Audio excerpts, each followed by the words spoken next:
When people find out I write about time management, they assume two things. One is that I'm always on time, and I'm not.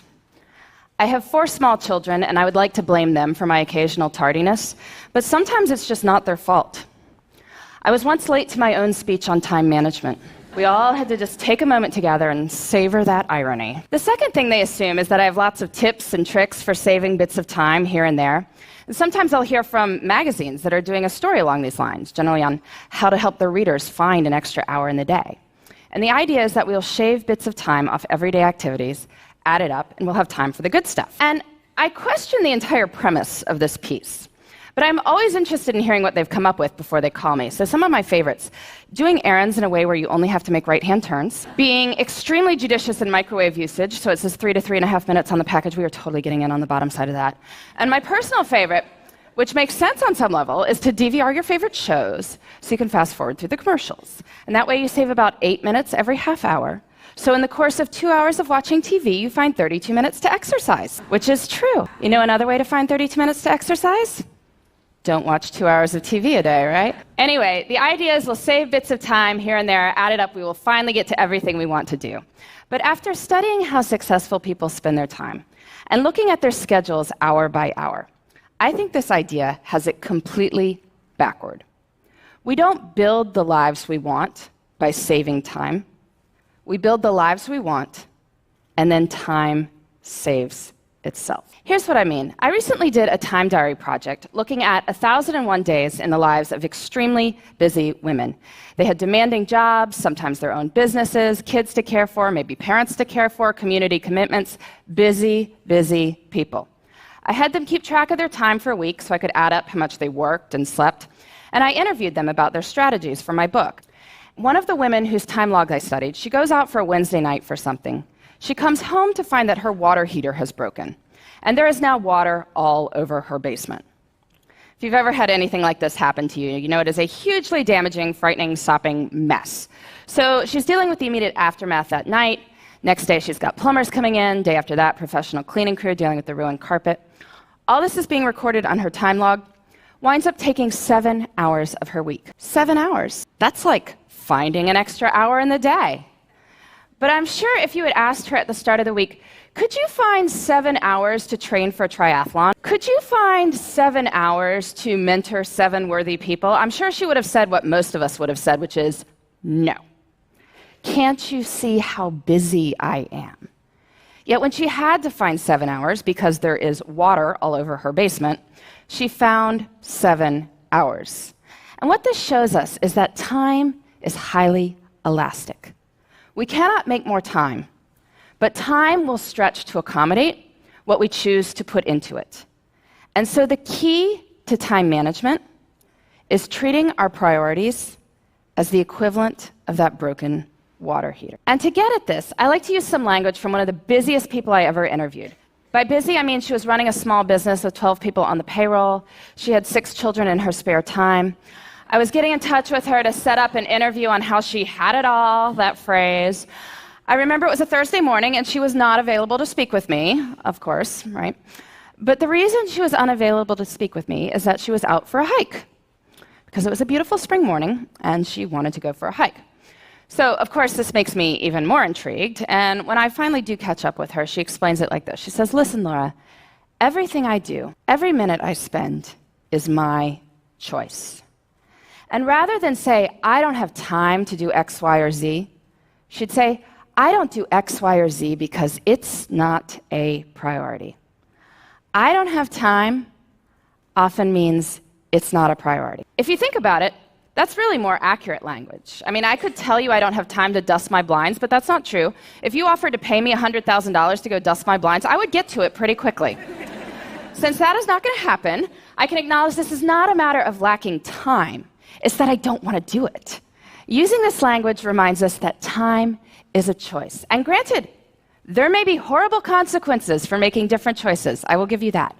But we are smart people, and certainly over the long run, we have the power to fill our lives with the things that deserve to be there. So how do we do that? How do we treat our priorities as the equivalent of that broken water heater? Well, first we need to figure out what they are. And I want to give you two strategies for thinking about this. The first, on the professional side. I'm sure many people coming up to the end of the year are giving or getting annual performance reviews. You look back over your successes over the year, your opportunities for growth. And this serves its purpose, but I find it's more effective to do this looking forward. So I want you to pretend it's the end of next year. You're giving yourself a performance review, and it has been an absolutely amazing year for you professionally.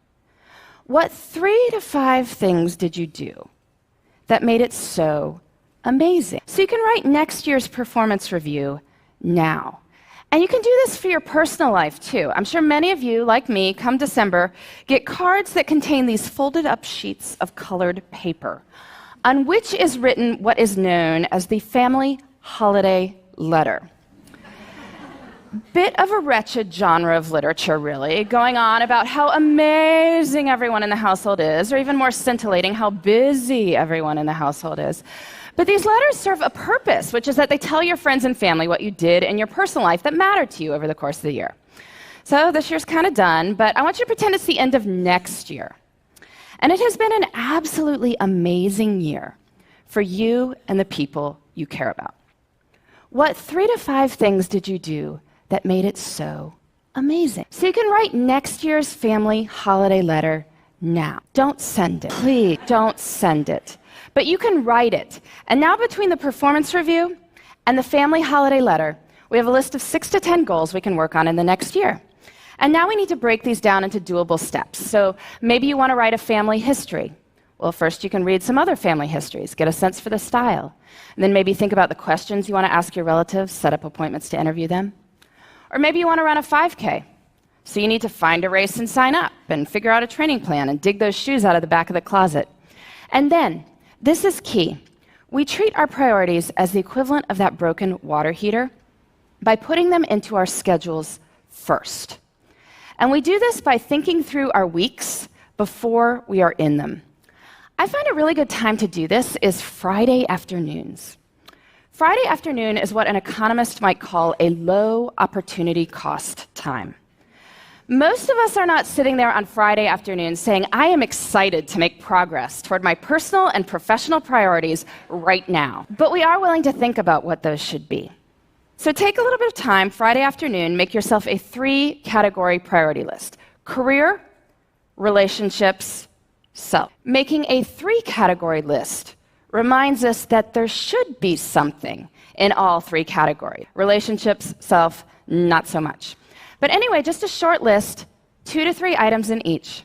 Then look out over the whole of the next week and see where you can plan them in. Where you plan them in is up to you. And I know this is going to be more complicated for some people than others. I mean, some people's lives are just harder than others.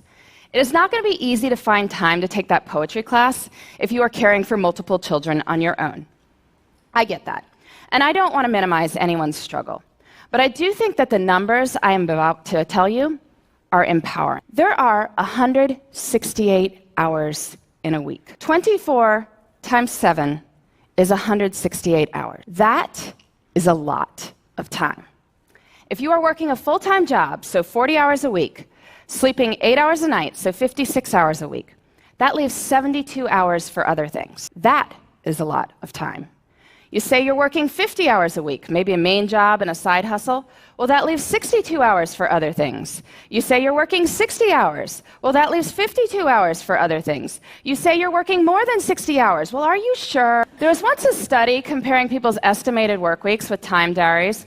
Found that people claiming 75-plus hour work weeks were off by about 25 hours. You can guess in which direction, right? Anyway, in 168 hours a week, I think we can find time for what matters to you. If you want to spend more time with your kids, you want to study more for a test you're taking, you want to exercise for 3 hours and volunteer for 2, you can. And that's even if you're working way more than full-time hours. Great, because guess what? We don't even need that much time to do amazing things. But when most of us have bits of time, what do? Pull out the phone, right? Start deleting emails. Or otherwise, we're puttering around the house or watching TV. But small moments can have great power. You can use your bits of time for bits of joy. Maybe it's choosing to read something wonderful on the bus on the way to work. I know when I had a job that required 2 bus rides and a subway ride every morning, I used to go to the library on weekends to get stuff to read. Made the whole experience almost enjoyable. Breaks at work can be used for meditating or praying. If family dinner is out because of your crazy work schedule, maybe family breakfast could be a good substitute. It's about looking at the whole of one's time and seeing where the good stuff can go. I truly believe this. There is time. Even if we are busy, we have time for what matters. And when we focus on what matters, we can build the lives we want in the time we've got. Thank you.